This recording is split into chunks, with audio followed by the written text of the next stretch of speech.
The results of the poll to decide your favourite Malaysian Grand Prix are in, and they are as follows. 2002, 29%. 1999, 33%. And 2003, 38%. So let's take a look at the highlights of that memorable 2003 Malaysian Grand Prix. It was always going to be a race to remember. For Kimi's that sort of driver, an enigma, a star from the day he first drove a racing car. There was another thing too. A young Spaniard named Fernando Alonso claimed his first career pole in this race. Driving for Renault in the era when your fuel load in qualifying played a major role in lap time, Fernando headed teammate Jarno Trulli in an end-stone lockout. Michael Schumacher qualified third in the 2002 Ferrari, and Kimi was only seventh in his McLaren Mercedes. That year, McLaren tended to run more fuel in qualifying than their nearest rivals. When it came to pit stop time on race day, the gamble sometimes paid off.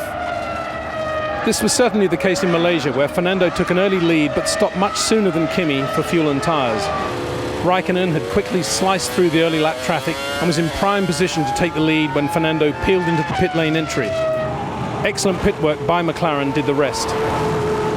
Kimi won with consummate ease and control, eventually crossing the line 40 seconds ahead of Rubens Barrichello's Ferrari, with Fernando taking his first podium in third place. Cool in victory and showing no real signs of the 57-degree track temperature, Kimi for the first time emerged as the Iceman. And it was a milestone in terms of what we were to see in Formula One over the next decade. Both Fernando Alonso and Kimi would go on to win world championships, and always to view Sepang as a circuit uniquely special.